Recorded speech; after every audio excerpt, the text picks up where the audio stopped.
კოალიციას სრულებებისთვის ერთ-ერთი წევრი ანიკ ავთარაძე და მისი ოჯახი, რა თქმა უნდა, აპირებენ სამართლებრივ დავას.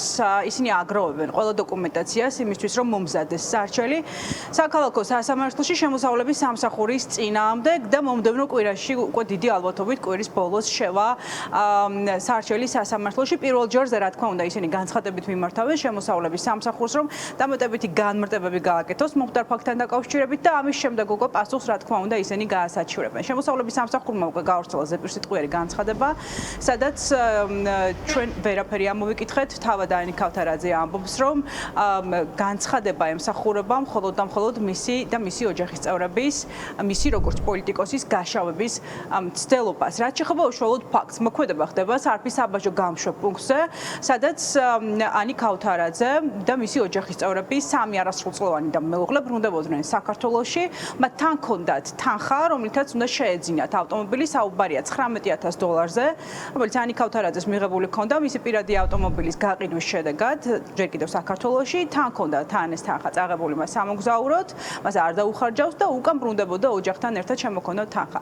5 საათიანი შეყოვნების არასრულწლოვანთა უფლებების დარღვევის შემდეგ ანიკ ავთარაძეს და მის მეუღლეს განუმარტეს, რომ მათ თან ჰქონდათ არადეკლარირებული თანხა, შესაბამისად არც კი დაუჯარიმებიათ ვებაჟებს, ჩამოართვეს ეს თანხა და გამოუშვეს საზღვრიდან უკვე. ამის შემდგომ დაიწყო ანიკ ავთარაძის, ანიკა გვარამიას თანაგუნდელის და თანამოაზრის გაშავების კამპანია, ჯერ გამოდო განცხადება ზეპირსიტყვიერი შემოსავლების სამსახურმა და ამის შემდეგ უკვე პროპაგანდისტულმა მედიამ დადო გარკვეული სახის ინფორმაცია, თითქოს ანიკ ავთარაძეს გვარამიას თანაგუნდელს თანხა შემოქონდა $19,000-ზე საუბარი აქ.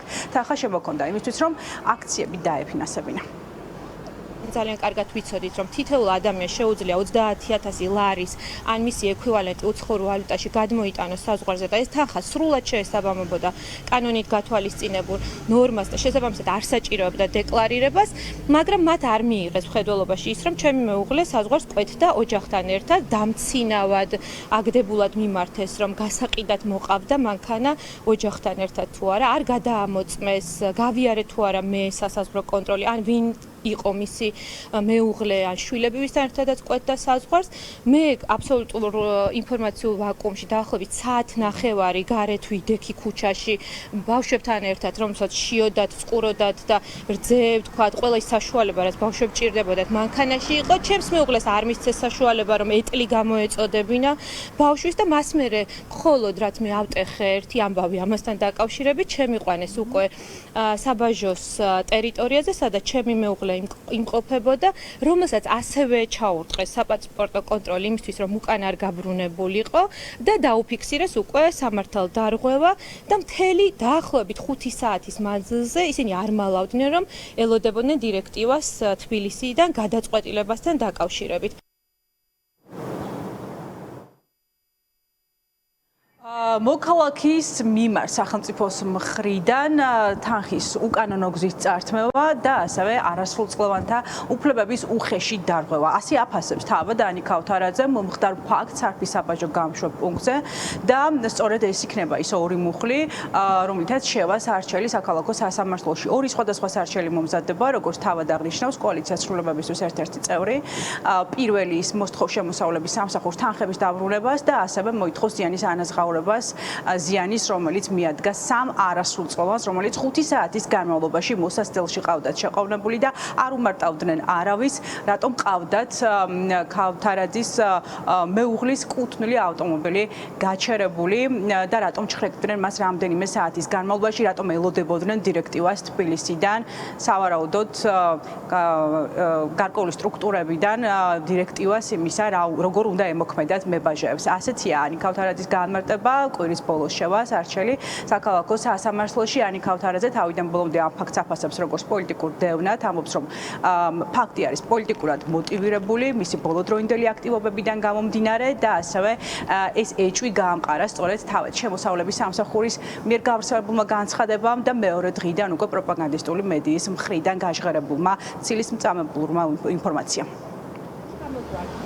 ჭვი იმასთან დაკავშირებით, რომ აღნიშნული გადაწყვეტილება იყო პოლიტიკურად მოტივირებული, გაამყარა მეორე დღეს შემოსავლების სამსახურის მიერ გაკეთებულმა განცხადებამ ამ კონკრეტულ თანხასთან დაკავშირებით, სადაც მოიხსენიებს ჩემს მეუღლეს ინიციალებით და მე და ჩემს შვილებს, ანუ ჩემი მეუღლის ოჯახს საერთოდ არ ახსენებს და იმ ფაქტობრივ გარემოებებს, რომელიც რამდენიმე საათის მანძილზე იყო შექმნილი სარფის საბაჟო გამშვებ პუნქტზე, რაც შემდგომ უკვე პროპაგანდისტულმა მედიამმა ჩემი ფოტოსურათით გაავრცელეს აქტიურად, თითქოს ეს ფული იყო გარკვეული არეულობისთვის შემოტანილი საქართველოს ტერიტორიაზე, რაც ჯერ ერთი არის მიზერული თანხა, იმისთვის რომ რაიმე ტიპის პროცესი აწარმოოს საერთოდ, მაგრამ ამავდროულად არის აბსოლუტურად აბსურდული, იმიტომ რომ ეს იყო ოჯახის კუთვნილი თანხა და ვერანაირად ვერ იქნებოდა სხვა რაიმე საქმისთვის გამოყენებული. რა თქმა უნდა, ეს იყო პოლიტიკურად მოტივირებული, ისინი ამოწმებდნენ, ვინ ფლობდა ამ თანხას, ვინ ვიყავით ჩვენ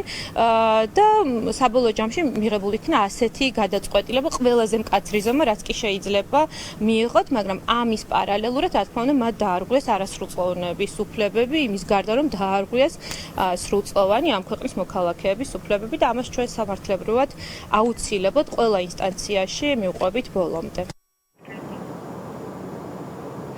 ჩვენ რა თქმა უნდა დავინტერესდით რა შემთხვევაში შეუძლია შემოსავლების სამსახურს საბაჟო გამშვებ პუნქტზე მებაჟეებს ჩამოართვან მოქალაქეებს კუთვნილი თანხები, როდესაც ისინი კვეთენ. სახელმწიფო საზღვარს შემოდიან უკვე საქართველოში. ოფიციალური დოკუმენტების ინფორმაციის თანახმად 30,000 ლარზე მეტი თანხის არადეკლარირებულად ქონის უფლება არ აქვთ მოქალაქეებს, თუმცა თანხა 30,000 ლარამდე ლარზე აქვს საუბარი. თანხის ქონის უფლებას იტოვებენ მოქალაქეები. ჩვეულებრივად კვეთენ ისინი საზღვარს, მხოლოდ ბოლო 3 წლის განმავლობაში შემოსავლების სამსახურს სულ დაჯარიმებული ყავს 627 მოქალაქე, რომლებსაც 9 მილიონზე მეტი ლარის რაოდენობის თანხა ჰქონდათ თან და აღმოაჩნდათ ისინი დაჯარიმდნენ, თუმცა 14 შემთხვევაში მოქალაქეებს, რომლებიც ასევე იგივე რაოდენობის თანხას ფლობდნენ, ისინი მათ ჩამოერთვათ სრულად ეს თანხები. აქ საუბარია $19,000-ზე, რომელსაც ფლობდა ანი ქავთარაძე და მისი ოჯახი, ეს თანხა მათ სრულად ჩამოერთვათ.